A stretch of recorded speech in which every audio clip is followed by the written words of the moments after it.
13 साल के एक बच्चे को अगवा करने के बाद बदमाश उसे ट्रॉली बैग में डालकर कार की डिग्गी में बंद कर देते हैं। लेकिन उसी दौरान किसी तरह से पुलिस बदमाशों तक पहुंच जाती है, लेकिन तब तक बहुत देर हो चुकी थी। दम घुटने की वजह से उस बच्चे की जान जा चुकी थी। इसके बाद शुरू होता है यूपी पुलिस का एनकाउंटर, और जब तक ये एनकाउंटर खत्म होता है तब तक सभी किडनैपर्स के पैरों में गोली लग चुकी थी।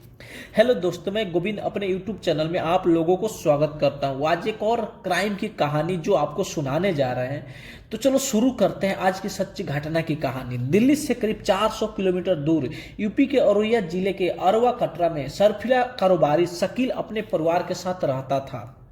होली से 2 दिन पहले शनिवार यानी 23 मार्च को शकील का 13 साल का बेटा सुभान दोपहर से अपने दोस्तों के साथ क्रिकेट खेलने के लिए घर से निकला था। लेकिन देर शाम तक जब वह वापस घर नहीं लौटा तो उसके माता पिता को चिंता होने लगी, अभी तक सुभान क्यों नहीं घर आया।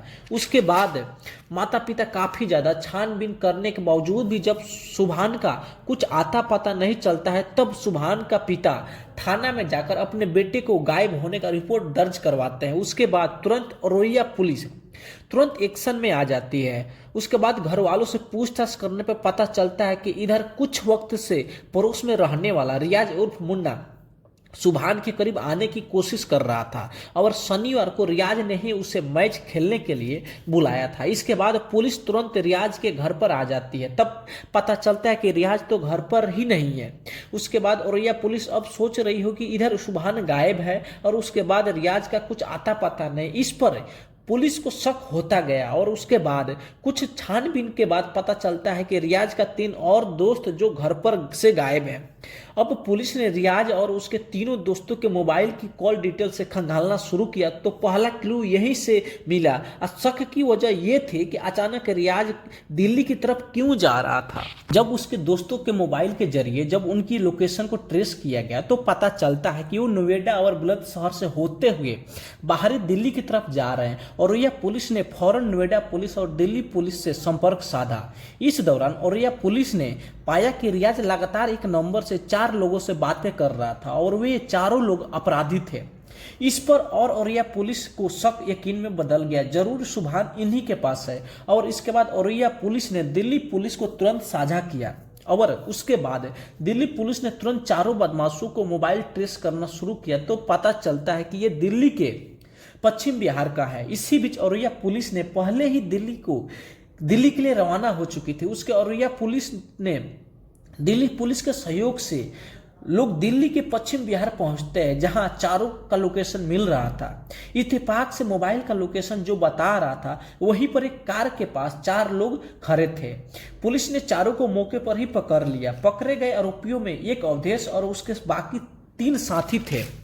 दरअसल सुभान को अगवा करने के बाद रियाज अपने 3 साथियों के साथ औरैया से दिल्ली पहुंचा था, लेकिन दिल्ली आने के बाद उसने सुभान को अवधेश और उसके गैंग के हवाले कर दिया था। और प्लान ये था कि सुभान के घर वालों से फिरौती की रकम मिल जाएगा, तब उसके बाद सुभान को दिल्ली में ही रिहा कर दिया जाएगा। लेकिन फिरौती की रकम दिल्ली में नहीं बल्कि औरैया के एक जंगल में वसूलने का प्लान था। रियाज सुभान को अवधेश के गैंग के हवाले कर वो बचते बचते औरैया पहुंच गया था। दिल्ली पुलिस को अवधेश और उसका गैंग तो मिल गया, लेकिन सुभान और रियाज अभी बाकी था। इसके बाद दिल्ली पुलिस सुभान के बारे में पूछती है। पहले तो वो बोलता है कि कौन सुभान, मैं किसी सुभान को नहीं जानता हूं। उसके बाद जब दिल्ली पुलिस उसके लठ मारना चालू करती है, तब वो लोग बताता है कि हाँ, सुभान डिक्की में बंद है। साहब, जब डिक्की जाकर खोला जाता है तो उसमें से एक ट्रॉली बैग मिलता है, और जब ट्रॉली बैग को खोला जाता है तब सुभान बेहोश हालत में मिलता है। और उसके बाद दिल्ली पुलिस तुरंत उसे संजय गांधी अस्पताल लेके गई, जहां डॉक्टरों के टीम ने जांच करने के बाद उसे मृत घोषित कर दिया। दरअसल ट्रॉली बैग में बंद कर डिग्गी में डाल देने की वजह से सांस रुकने के चलते सुभान की मौत हो चुकी थी। दिल्ली पहुंचने के बाद अब औरैया पुलिस अवधेश और उसके साथियों को लेकर वापस औरैया जा रही थी।